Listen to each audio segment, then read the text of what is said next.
Hello everyone, you're very welcome back to the Justice for Aaron Brady campaign. I'm sure most of you know we are looking at a podcast entitled Crime World. It is created by Nicola Talent and she is assisted by Neil Donald, the Sunday World editor, and they're looking at the Aaron Brady case and the case involving the death of Detective Garda Adrian Donoghue at Lordship Credit Union.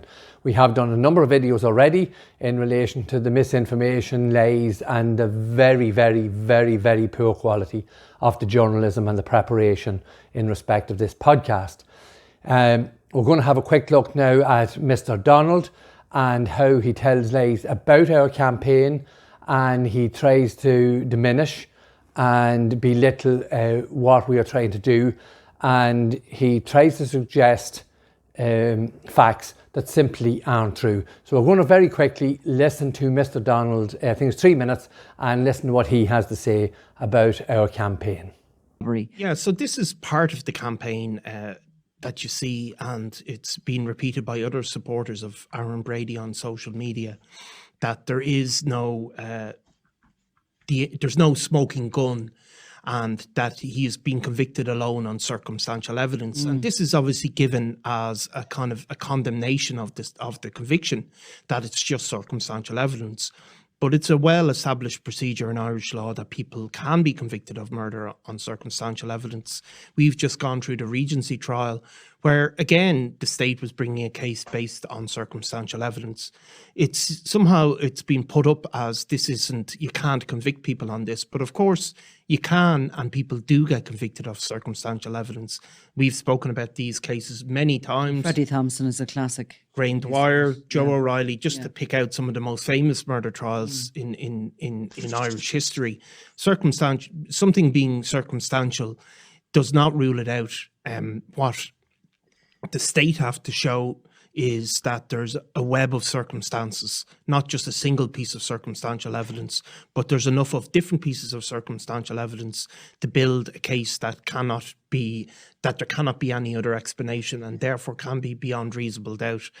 Obviously, there's different people say different things in terms of supporters of Aaron Brady, but I did hear that said that this means the conviction should be null and void, but of course it just doesn't under any reading of Irish law. And part of the case. You have it, ladies and gentlemen, a brief clip there from Neil Donald, and the overall thrust of his statement there is that somehow the Justice for Aaron Brady campaign has said that circumstantial evidence cannot be used to gain a conviction for any crime. I can say quite categorically, Mr. Donald, you're telling lies. You haven't checked the facts, you haven't checked the details, and we, Justice for Aaron Brady campaign, myself and my family, have never, ever said that circumstantial evidence cannot be used to gain a conviction for any crime.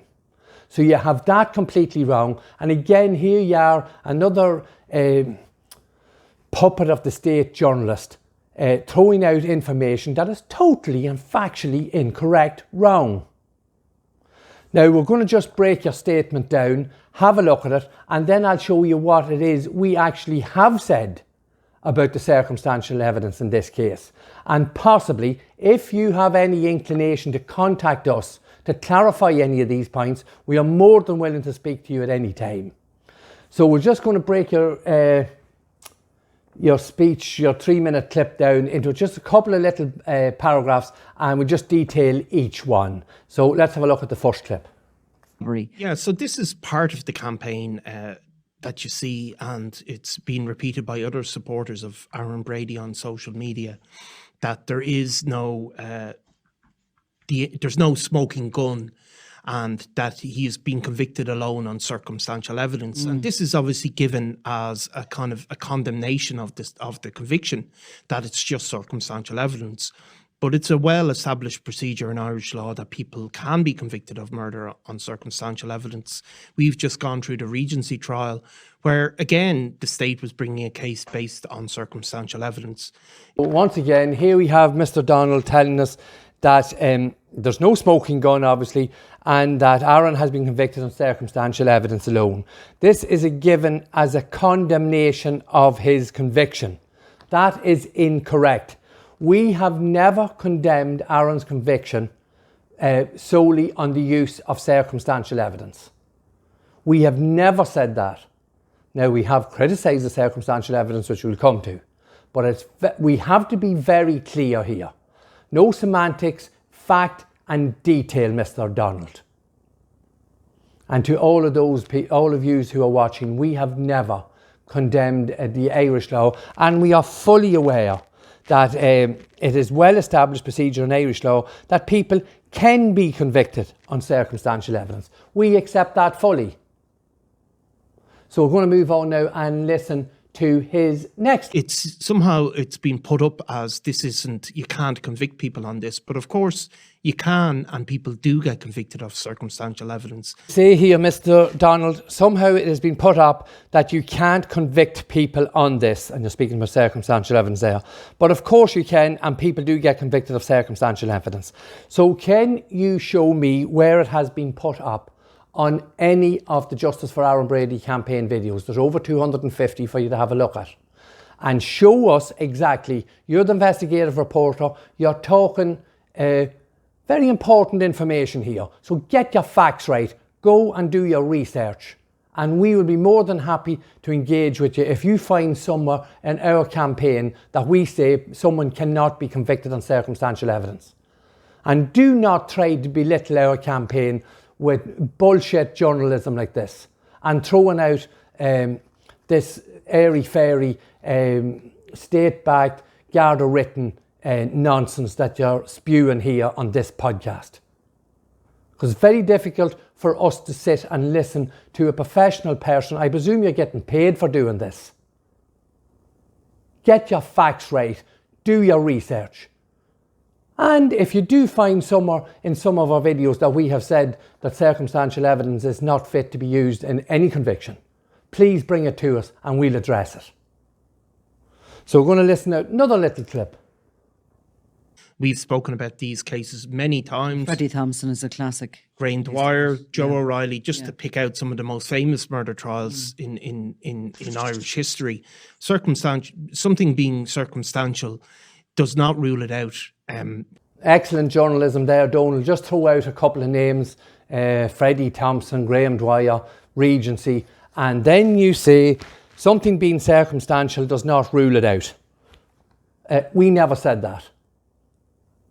We never ever said that during the course of any of our videos. I'm going to keep repeating this because we cannot have idiotic people saying stuff about our campaign and allow it to go unchallenged. It simply won't happen. It was done prior to Aaron being arrested. It was done during the course of his trial, and we cannot allow it. And we have said quite categorically, we will not allow the mainstream media to spew a false narrative and try and belittle Aaron's campaign. We are entitled to question what you're saying. We are questioning what you're saying, and you are wrong. I think this might be just one more little clip. What the state have to show is that there's a web of circumstances, not just a single piece of circumstantial evidence, but there's enough of different pieces of circumstantial evidence to build a case that there cannot be any other explanation and therefore can be beyond reasonable doubt. Obviously, there's different people say. And once again, you're going into explaining a lot about circumstantial evidence here, and you say the evidence, but there is enough pieces of circumstantial evidence to build a case that there cannot be any other explanation, therefore cannot be beyond reasonable doubt. Obviously, it can be beyond reasonable doubt if the circumstantial evidence are actually factually correct, or even near factually correct, or even somewhere near the truth. But obviously, we have shown the contrary to that. And just one more line from you here. We're going to have a listen to that, and then we'll have a look at your wonderful circumstantial evidence that you're speaking about here, the web that was created by the state and Garda Síochána and the DPP. So just one more little clip. Different things in terms of supporters of Aaron Brady, but I did hear that said that this means the conviction should be null and void, but of course it just doesn't under any reading of Irish law. And part of the case That this should be, means it should be null and void. The conviction should be null and void. Where did you hear that? Now, I don't really recall. I know we've had a lot of reactions and thousands and thousands and thousands of comments on our social media sites. But I would like you to show us what that was said. But one thing is for certain.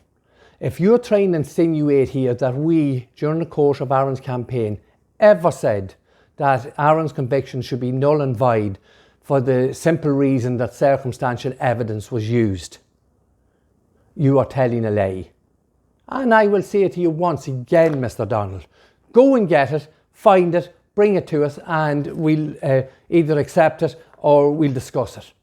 It's as simple as that. We have never ever said circumstantial evidence would make the case null and void. But this is exactly what we have said, Mr. Donald. We have said that the circumstantial evidence is corrupted, it has been misused, it has been manipulated.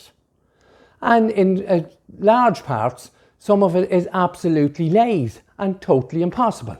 So for your benefit, Mr. Donald, and your co-host, Miss Talent, we're going to take you through some of the pieces of evidence that are supposed to be circumstantial evidence. And if I bring up here very quickly,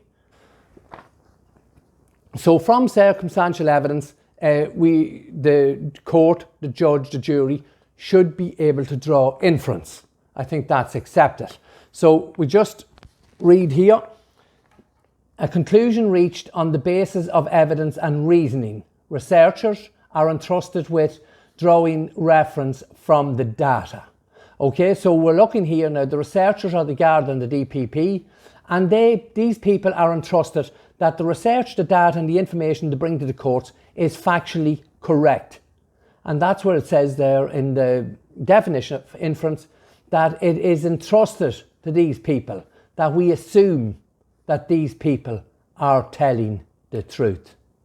But as I have said, and we will continue to say, the circumstantial evidence presented by the DPP and the Garda in Aaron Brady's case is corrupted, is tampered with, is completely illogical, and in many, many cases is completely impossible.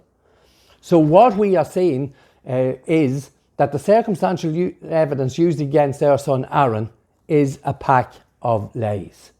And to that end, we will bring you through just some of the circumstantial evidence that was used during the course of Aaron's trial. And you and any other journalist should have, and can still do, check all this out. So the first one we're going to bring up here, we'll start on the Wednesday night where the Passat allegedly used in the Morton robbery was stolen in Clogherhead. Now, I'll repeat this a number of times before the video. Before the video's over. I'm only going to show you a few cases. There are scores, there are dozens we are willing to share with anyone in the mainstream media at any given time. So there's the first one up there. On the Wednesday night, it is alleged that James Flynn's car travelled from the Monaster Bike Inn to Thermofec and Credit Union in 6 minutes. That is totally and completely impossible. So therefore, the circumstantial evidence brought to the court is factually incorrect. It makes absolutely no sense. And further on that night, during the course of the presentation, the storyboard presented by Mr. Stain, we have a number of incidents where CCTV footage and the times were used. Now, we must remember here, all these times were verified by Garda and they came to court, gave evidence. Most of them used their Tetra radios, their mobile phones, the speaking clock. So all the times are correct. We must assume the times are correct. It's a very simple operation to look at the time on a device, look at the real time, and if there's any differential, and there was differentials in them, but I'm sure it's something senior members of Garda Síochána would have told those collecting the data. this is in respect of the murder of our colleague. Everything must be done 100% correct. And we would expect nothing less. So here's another. This is a 7-minute journey from Annagassan to a bed and breakfast just outside Annagassan. Now you can see there, it says CCTV suggests that this journey took 7 minutes. And as you can see, it can be travelled very easily in 1 minute. And the cars are supposed to be travelling at high speed. So this is more circumstantial evidence that is factually incorrect, makes no sense, and no inference could be drawn from that piece of information that was put before the court. The next one, you can see up on the screen there, and this is, and the reason why this is so bad is because there's actually a vehicle in Dromiskin that was hidden by the guards, but nonetheless, this is the storyboard that was presented in Aaron's case. That journey from the bed and breakfast just outside Annagassan to Castle Bellingham, the storyboard created by the DPP said that journey took 38 minutes. That journey actually takes about 3 minutes. So we are to believe these people put CCTV footage together and they're trying to suggest that the raiders took 38 minutes to travel a few kilometres. Did they sit down and have a picnic? I've said this before. There's nowhere else for them to go along the coast road, and there's no other CCTV footage of any vehicles anywhere in between those 2 points. So that's another bit of circumstantial evidence that is factually incorrect and bears no weight, and therefore no inference could be drawn from it in any way, shape or form. We move to the night of the murder and robbery. There are several inaccuracies in respect of the investigation and the way the information was presented to court. Excuse me. In respect of the murder scene, it is more got to do with evidence that has been hidden and actually brushed aside, rather than using certain, because there is no evidence whatsoever. I suppose the biggest point of circumstantial evidence we could say is that Joe Ryan said the man who shot and murdered Detective Garda Adrian Dunno was 6'1" or 2. The CCTV footage shows clearly that the man with the shotgun is considerably taller than the man with the handgun. The woman in the Qashqai Jeep at the credit union worker in the Qashqai Jeep at the entrance to the credit union said the man with the long bar, which he presumed was a gun, was long and lanky. Now that's not circumstantial evidence, that's factual evidence, man. And that has been brushed aside. And we've highlighted it on numerous occasions. So that's something else you can check out for facts and details before you come back with any more of these podcasts. You can see here the 2 cars below us. We've covered this on numerous occasions. The Passat, circumstantial evidence brought forward is that the Passat stolen in Clogherhead was used in the murder and robbery at Lordship Credit Union. A blue Passat. The 2 people, Detective Garda Joe Ryan and a lady looking at the vehicle for nearly a minute, for a minute, 58 seconds, said the vehicle was dark grey. So again, this is circumstantial evidence brought into court, brought into the prosecution and the case against our son, and it is factually and totally incorrect. So therefore, that circumstantial evidence carries no weight. No inference can be drawn from. In fact, the inference drawn from that should be that the vehicle stolen in Clogherhead was not the vehicle used at the murder and robbery at Lordship Credit Union. It's as simple as that. And again, we had the woman who was sitting, the credit union worker, sitting looking at the driver of the getaway vehicle. And she said without any shadow of a doubt, she even said it in February this year, it was a female driving the car. Your good established co-host beside you, as we've shown in a previous video, was looking for a female driver in February 2013. There's the paragraph there where it says the man in the pixelated picture, his sister was the driver of the car, which turned out to be complete and utter rubbish. So it's more evidence that was brought forward. It's lies. Then we have the believed circumstantial evidence was brought forward that the raiders drove 37 kilometres from Lordship Credit Union down into the heart of a Protestant area in Newtown, Hamilton, very heavily policed area, and after discharging a firearm at a robbery, drove 37 kilometres to burn out a vehicle. Now, the inference thrown from that, anyone with a little bit of common sense would say, no, that would never happen. And it didn't happen. It's absolute and complete nonsense. And there is no CCTV footage of that vehicle anywhere along that 37 kilometre journey. And just as I look out the window here, there is a filling station, a petrol station with CCTV footage, and the vehicle would have had to pass that garage there. And there's no sign of any lights passing the garage at high speed at that relevant time. So the inference drawn from this evidence brought forward that the car is the same vehicle that's burned in South Armagh is the same vehicle that was used in the Modern robbery. Simply the inference we draw, no, that is not correct. It cannot be correct. It is not the same vehicle. It is not physically possible. And now we know that the car that was used in the Modern robbery went round the roundabout the wrong way at Ballymescannon roundabout and headed south on the M1 towards Dublin. More information that was hidden from us. Then we have circumstantial evidence from a farmer down near the burn site who's seen a vehicle drive past his farm, and he was standing just 10 yards, maybe less, away from the road, so he had quite a clear view of the vehicle. And he said very, very clearly that the car had blue lights. He says it numerous times that the car had very blue lights on the front headlights. And that is the evidence, and it's evidence brought into the court. And we'd have to assume that is circumstantial evidence. But James Flynn BMW does not have blue lights. So the inference we draw from that is, that circumstantial evidence, is it's not James Flynn's BMW, as we were led to believe during the court of Aaron's trial.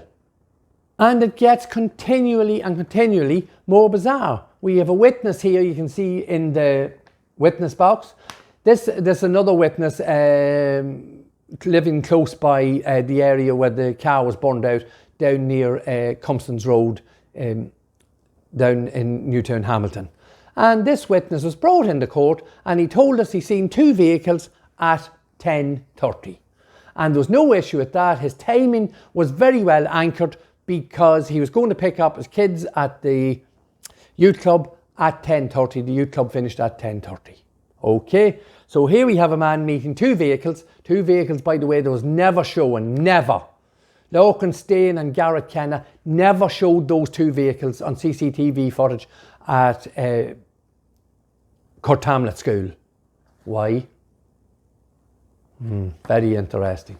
But nonetheless, but what is interesting about this man seeing two vehicles at 10:30, it renders all the times linking Aaron to the murder and the robbery and the burning of the vehicle, it renders it totally and completely impossible.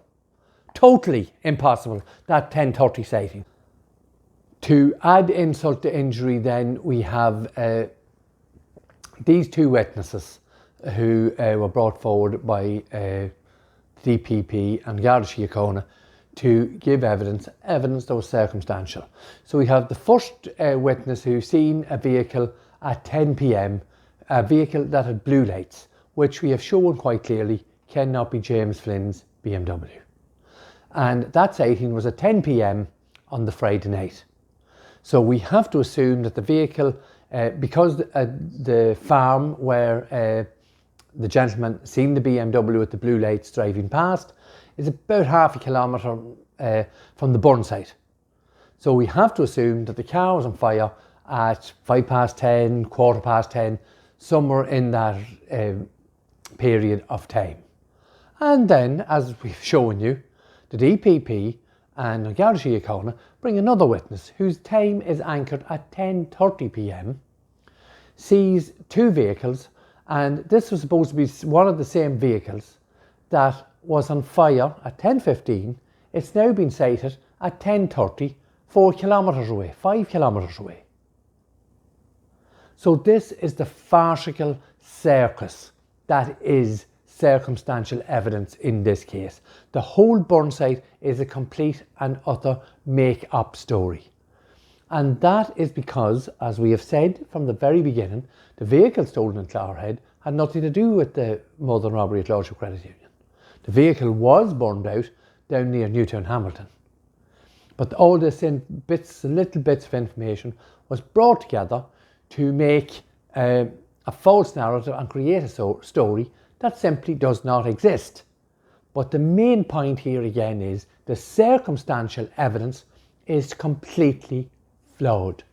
And if I bring it up again, the circumstantial evidence presented by the DPP and Garda Síochána is definitely and most certainly corrupted. The evidence has been tampered with. Vast swathes of the evidence is completely illogical. And many aspects of the circumstantial evidence is completely impossible. So as the slide says there, that leads to nothing else, only lies. And that is what the circumstantial evidence was lies that led to our son Aaron's conviction. So I hope that clears up some of the circumstantial evidence in Aaron's case for you, Niall Donald. If you have any questions or anything you want clarification on, if you want to come back and say that something we're saying is wrong, you're more than welcome to do so, obviously. But I will say once again, you peddled a story in that podcast that is false. So we have never said that circumstantial evidence cannot be used in any criminal case.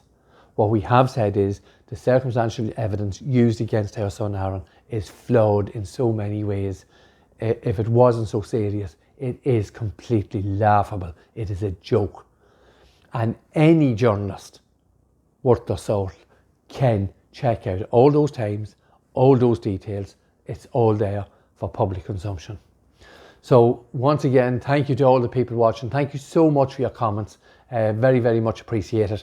And we're going to continue scrutinising the podcast from Crime World with Nicola Talent and the other journalist because it gives, puts forward details and a perspective that we see as very useful as bringing you, the public, the story.